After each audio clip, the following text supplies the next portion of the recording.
So this is Sophia Mona Lisa, and I'm here today with Carolina Grace of Heart-Led Humanity. It's October 4th, and we've been having a very interesting email exchange regarding our observations of what we're seeing out there in what they call the real world. And I invited Caroline to have this conversation with me because it was really fascinating to read her thoughts on this. And it was a huge awareness heightening for me around what I was seeing too. So we agreed that we would have this discussion and that we would share it with you, because we think it's this discussion that everybody needs to be aware of. So we were talking earlier through our emails about this thing that you called, interestingly, mental madness. Yes. Yes. An observation of mental madness. Yes. And you had some very fascinating things to say about it. I hope that you can recall them to share. So do I. Yes, it's so much has happened since then. What my observations are is that those of us who are, well, let's use the common term awake and aware, are very cognizant. We're very we're very aware of the fact that we've got a lot of light charged cosmic energies hitting the planet at the moment that are changing our physical structure. We're becoming more crystalline, we're holding more light, and the light is light encoded knowledge and energies.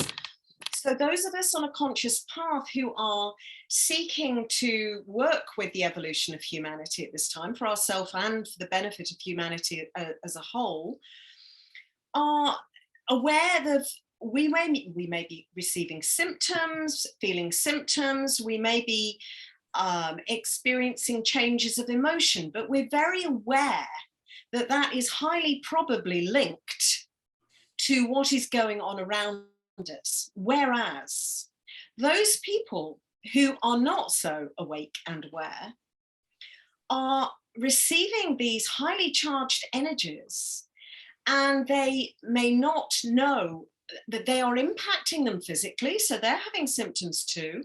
It's affecting their mental program, their mental processes, and their ability to think clearly. And therefore, they are not able to assimilate that. Maybe they're not becoming more crystalline, especially if they've been jabbed, shall we say, which may have affected the way their body responds. And so I'm seeing outbreaks of what I'm experiencing as pure insanity. So they may manifest as an outbreak of anger. It may be somebody being totally irrational, but they think they're being completely sane. Right. It may be just very odd behaviors or strange things that they come up with, or memory losses.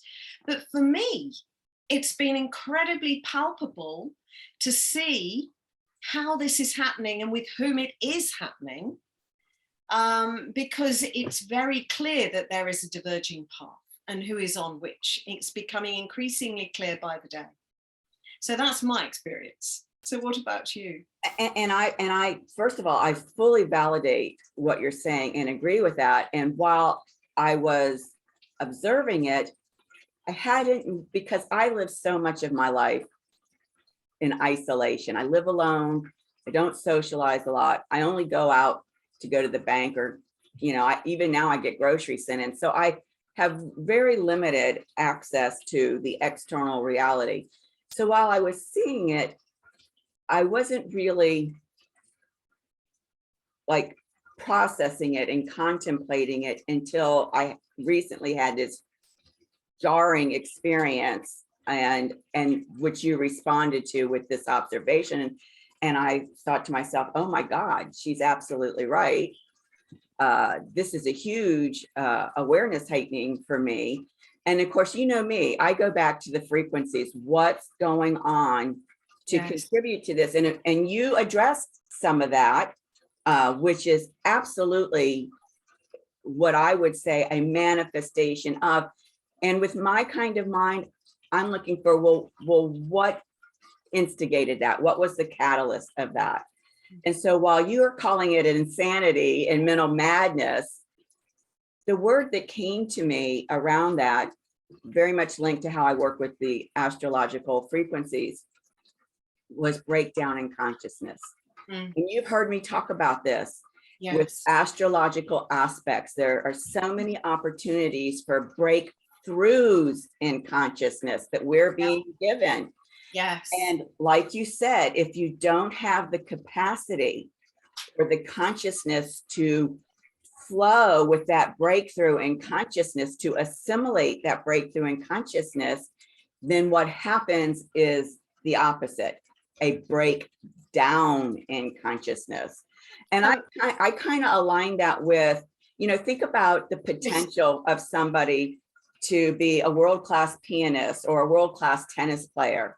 You know, if they've got the potential, but if they don't put the time and energy in, then they miss the opportunity. Absolutely. They squander the potential. They're not going to become that world-class pianist or tennis player. I'm sorry, we're having a definite breakdown in consciousness here. Okay. This person is demanding to go out, so just give me one second. Sure. Thank you. Otherwise, he'll break. So I no doubt. I think that's absolutely spot on. So for those of us who are awake and aware, using that common terminology, we're using it as an opportunity. And for those who do not know what is happening and how to handle what's occurring, it's an external thing that they're reacting to versus processing, reflecting on, and responding to internally. Right.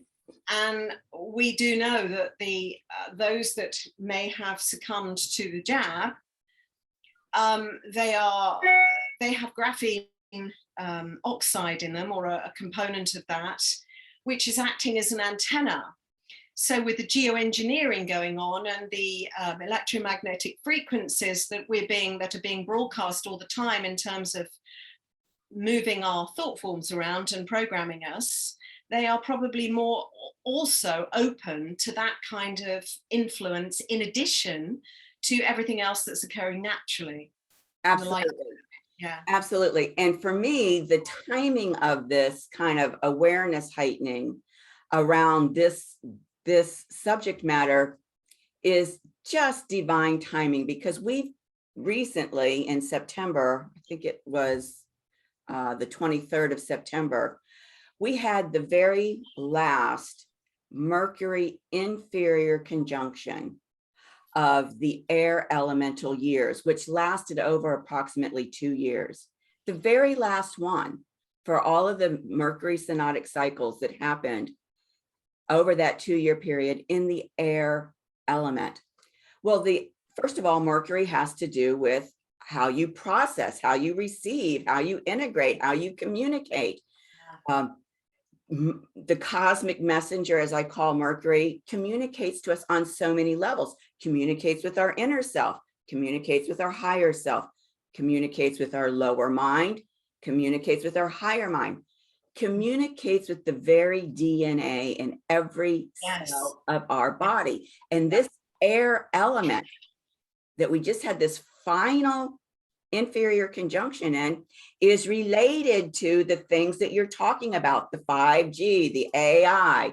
Those are air elemental influences, manifestations, influences. Exactly.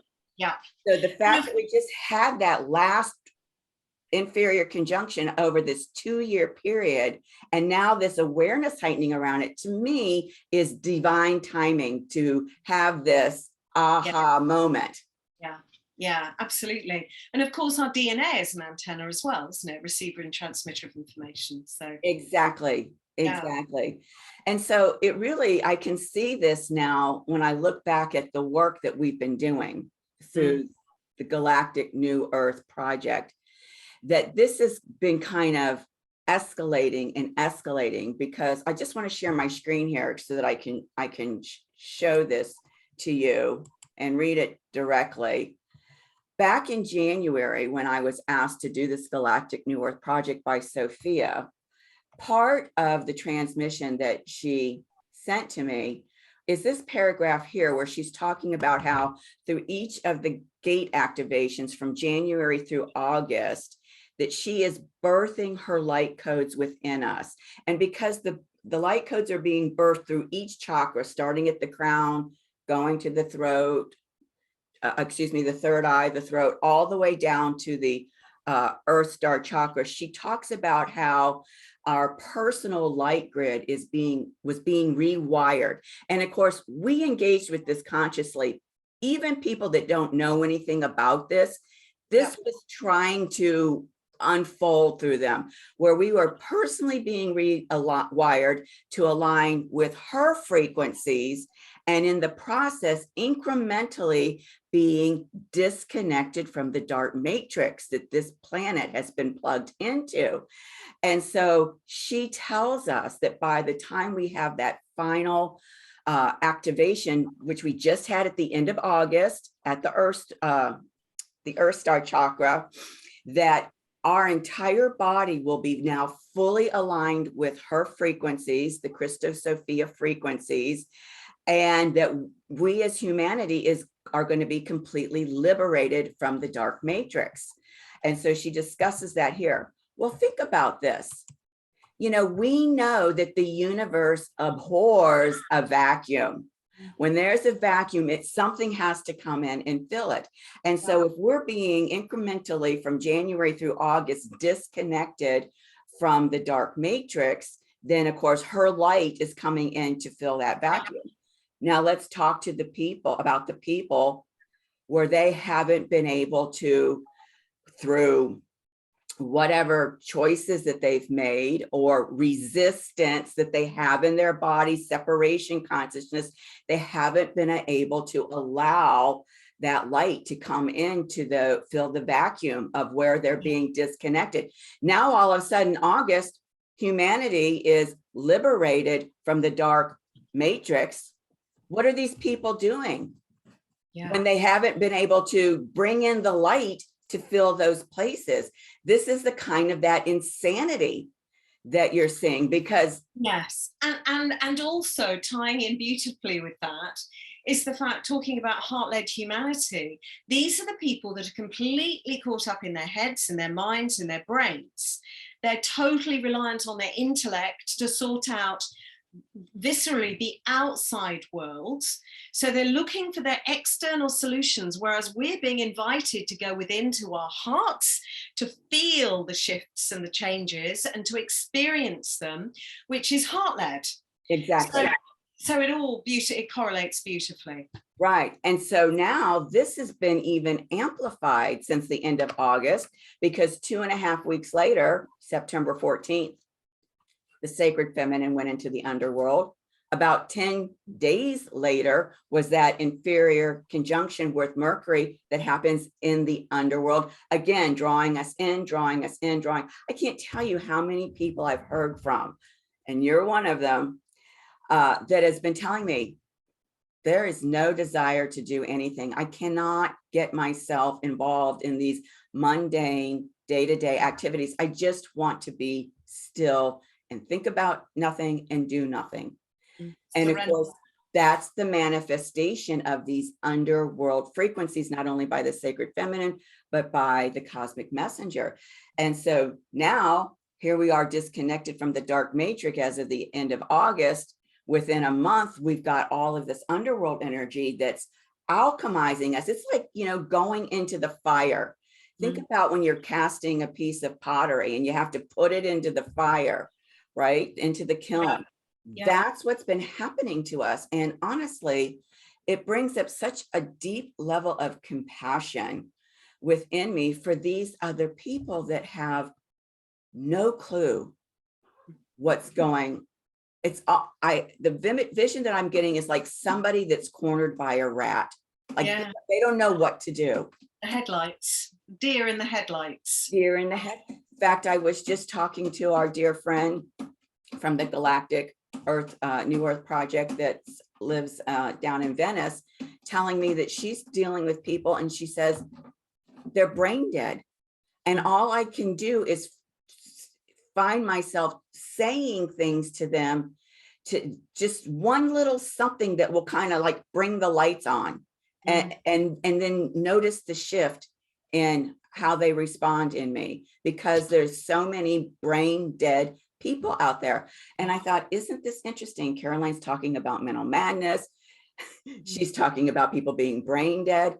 Me, I translated as breakdown in consciousness, but it's all the same thing, different manifestations of the same thing. Different labels for exactly the same process. Yeah, absolutely.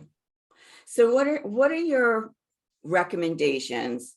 Twofold. What are your recommendations for people that consider themselves aware and awake and are observing this in their external reality on the one hand, and on the other hand, what if somebody who is not considering themselves aware and awake, but are just starting to like open their eyes, and they might hear this message? What would you recommend for them? So that's kind of two really loaded questions. Yeah, it is. I think at the moment, the way I'm dealing with it is just moving into observer mode. In terms of when you see it occurring around you, is just to move into observer mode, so you're not participating in the drama. So to withdraw, but also to then have the compassion that you have the awareness of what might be happening to them, but they don't.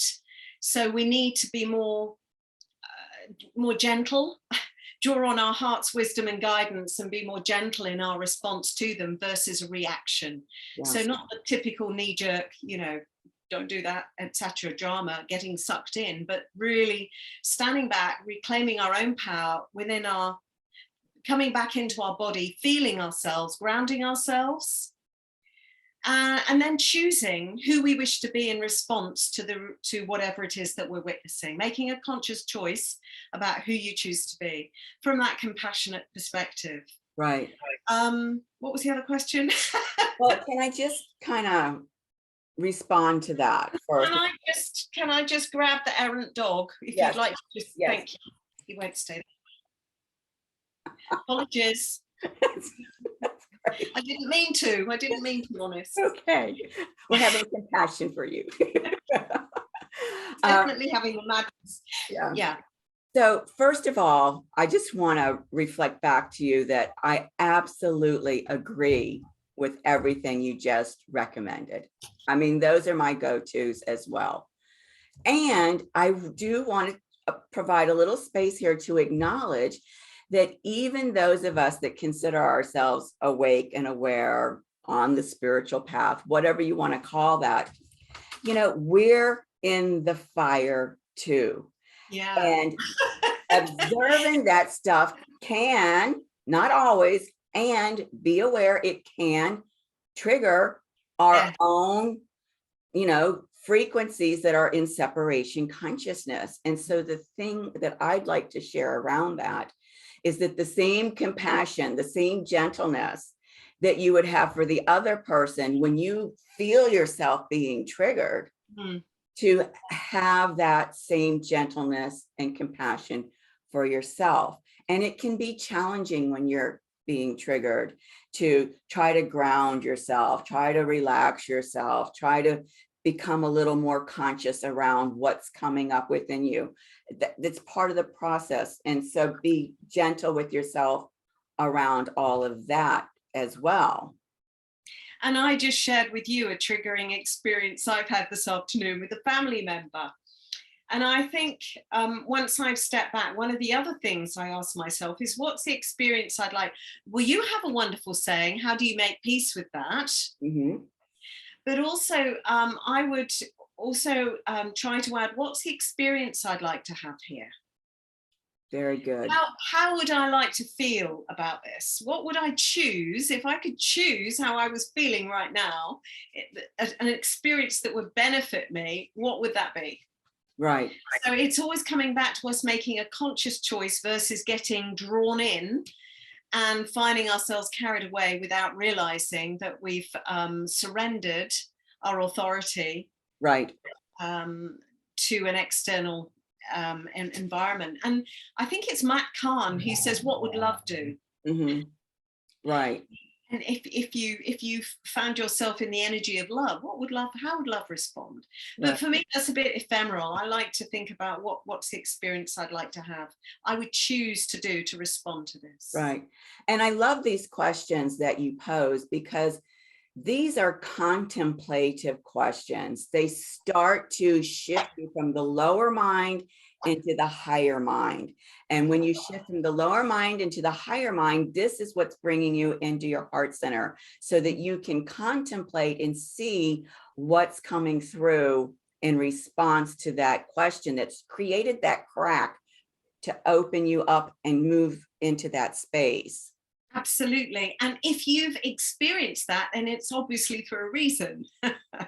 There is something that we need to reflect on as a consequence. Nothing is by accident. So That's it's a gift. right. Even if we're not, it's not the most welcome chosen gift. It's regardless, it is a gift. It is always a gift. And so whether, we get, carried away way down the river, or whether we're able to come to our senses and get out of the river, before it's taken us all the way downstream, it doesn't matter. This is the thing about the lower mind. The lower mind is going to judge. Yeah. It's going to critique. Yeah. And so go ahead. Yeah, sorry. It just occurred to me, a great metaphor is our heart is our life jacket. I love that. I love that. It always brings us up to the surface and keeps us buoyant. Yes. So keeping well with your going down the river. Yes. And so when you allow the heart to be your life jacket, then that criticizing voice, right? The voice inside your head, whoever that voice may sound like, gets turned off. Yes. And for me, you always know when you're in your heart, because everything you hear is positive and expansive and supportive, whereas in your head, it's diminishing, negative and critical. Exactly. So it's very easy for us to assess where we're actually at any one moment in time. Right. And I go back to the fact that it's a practice. It's a moment-to-moment practice. And sometimes you're going to be better at it. And sometimes, if your energy is really depleted, you're not going to get the aha as quickly as you might have on another day. So again, going back to being gentle, kind, and compassionate yourself, that however it shows up, it's exactly the way it needs to be for your expansion. And would you like another wonderful metaphor, which isn't mine, but it's always stuck with me? Yeah. My father gave me a book many years ago before I was really on my spiritual path, and it was called The Precious Present. And it talked about a present, with gift wrapped and whatever, but of course it's just about being in the precious present. Right. And that is all we have. That's all we have. I call it the eternal now. Yes. Yeah, exactly. So the second question, which I'm really curious to hear, your thoughts on this, is, again, this for those who are not aware, for those who are not awake and aware. Right, but may just be beginning to, kind of come to their senses a little bit. Maybe they're going to see this conversation. What would you say to those people? That they're just getting a glimpse that what they're experiencing may not be exactly right. I think it's about trusting your feelings. It's about going into, again, it's about defaulting to your heart versus your head, and seeing, we have neurons from our brain in our heart and our gut, and trusting the feelings that come up, tuning into them, being still enough to listen to them, and not just constantly relying on the analytical, rational, logical, fragmented approach of the brain to give you the solution. Right. So it's the reflective internal journey of, how am I feeling right now? Where am I feeling it? How is that manifesting? And just keep tuning into the feelings and seeing what the message is associated with the feelings and where in the body, and if there's a message associated with the body part. that can give you a clue. You know, I mean, we know that shoulders are associated with carrying too much load, on knees with flexibility. So there may be some other clues that, if they're open enough to explore, may give them some additional insights. I absolutely love that. And again, it's a perfect divine timing of the energetic expression of what's going to be happening now with Mercury, the cosmic messenger. He's shifting from this elemental air year into an elemental earth year. And so the way that you communicate through the air element is very, very different than the way that you communicate through the earth element. And of course, the first thing that comes to mind when we're talking about using the earth element as a form of communication is our physical bodies, our sacred vessels, tuning into those bodies. And so I can just see that this next 14 or 15 months through February of 2024, when Mercury is going to be having these synodic cycles through the earth elements, how humanity that is waking up is going to be reattuned, realigned, relearning how to use their bodies and the feelings in their bodies as a communication tool. And we're holding more light in our structural body in the crystalline, means that that's shifting. So we should be able to sense more fully. But just, I love words, and it really indicates how we've been trained. So you talk about coming to mind. Maybe we can start shifting that to what comes to heart. Yes, I love that. Thank you for bringing that into my awareness. Because I've actually started making a dictionary of different ways to interpret words, that common words that we use, but breaking them down. Like the one that comes to mind at the moment is business. Well, business is about being busy, busyness. Right. For me, my interpretation would be it's to be isness. Right. That's so right. That stillness, that presence, and you know, that receptivity in the moment. And I love that. To me, that's what I call conscious language. And in fact, there is a book out there entitled Conscious Language. I can't remember the name of the author right now. I've actually taught classes years ago on conscious language, doing the same kind of thing that you're doing with this dictionary that you're putting together. The one word that comes to me is the word imagine. And if you look at the word imagine, you can see that it says, I'm a genie. Oh yes, I haven't heard that one. That's brilliant. That's brilliant. And have you heard the beautiful one, the version of beautiful? No. Be you to the full. Are you going to publish this dictionary? No, this isn't mine. I heard this from Michael Rhodes this morning. I had a conversation with the modern mystic Michael Rhodes, and he told me about that one. But I will. I'm actually making a list at some point. I will be sharing what my versions of them are. Yeah. Well, you can use my imagine, because I actually did get that's wonderful. On that. So I'm going to share that with you to put in your dictionary. Yeah, I am a genie. I love that. Yeah, yeah. Because we know that it's through what we're thinking that we create.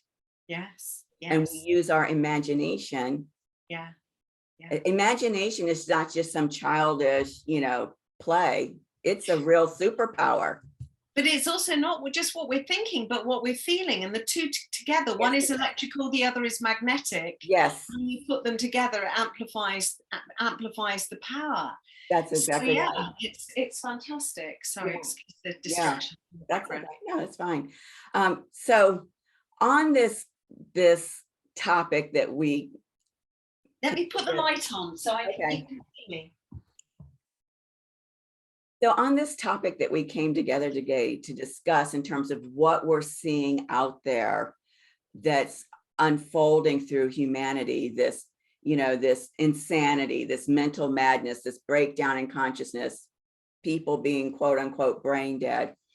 Do you have any final thoughts that you'd like to share around our observation of it, our experience with it? Our other than the fact that we're going to have a lot of practice in how we deal with it, I think we're just seeing the tip of the iceberg.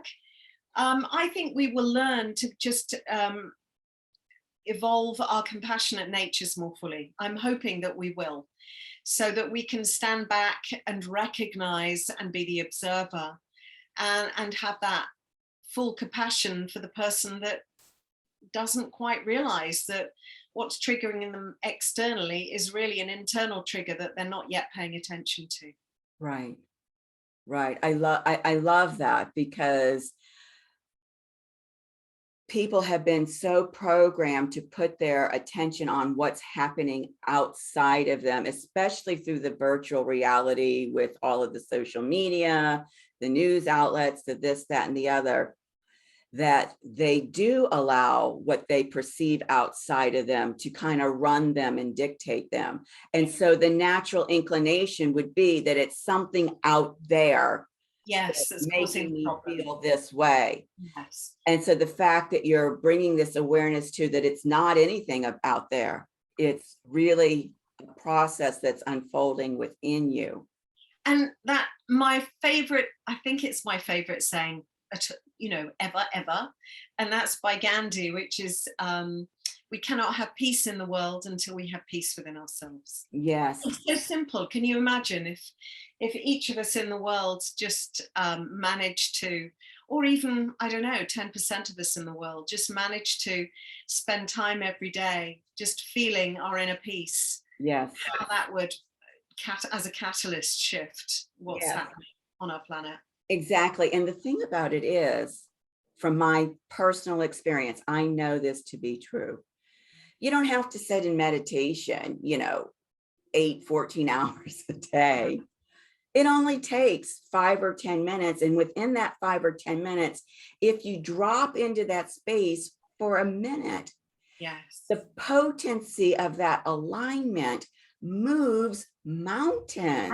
Absolutely, absolutely. And part of my morning routine when I walk the dogs is I always have this affirmation about setting the intentions for what it is I choose to experience this day, and the level of light that I choose to embody to positively impact my soul's evolution, humanity, Gaia, and all of divine creation.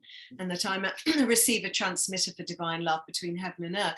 And just stating those intentions, even once a day. I say them 3 times a day. Right. And then it comes back to, what is the experience I wish to have? And then I set my intentions for the experiences. And then I remember to focus in on them during the day and say, oh yes, I'm now having more serendipity. Yes. There's the flow, or wow, there's the feeling of prosperity. So I think the more aware and more present we can become, and more clear on what it is that we wish to experience, we know we create our own experiences. Let's be clear on what we want. And then when we have that moment, that clear moment, we don't, as you say, we don't have to meditate. We just have to claim that experience. Right. And I love that, because yes, the clarity, which I call the awareness heightening, is a big piece of it. And it's by choosing to have that clarity, by choosing to have that awareness heightening, that we are consciously engaging. And really, yes. At the bottom of it, it's the conscious engagement, that co-creation that gives you that kind of, omnipotent kind of power. Yes, absolutely. And I think the very fact that you and I are conversing about this, we have our own language, we have our own ways of seeing things, but the exchange is, that they say the sum of the parts is greater than the whole. Yes. So when people come together, what is created from an exchange is far greater than if one person shared their thoughts in a blog or a short video, etc. Right. We're prompting, hopefully, awarenesses, thoughts, inspiration for others as a consequence. I hope so, anyway. I hope so too, and that's really a great conclusion to this discussion. I mean, are you feeling complete? I'm feeling complete. Absolutely wonderful. Thank you so much for the opportunity. I didn't realize we were doing this when we came together today in this way. So perfect, absolutely perfect unfoldment. Yes, yes. And how lovely that we were able to create this and not just let it sit in our inboxes in a couple of emails. Yes, yes. Okay, well, thank you for joining me. And I'm going to go ahead and bring the recording to a close. And I hope that everybody watching this will get something out of it that supports them in their own expansion. Even if they get to laugh. Hey. Yes, yes. They can laugh at us. That's okay. I won't take it I personally. wasn't hoping they'd laugh at us. I was hoping you might laugh with us. Either way, it's good with me. Thanks, Caroline. Thank you. Take care.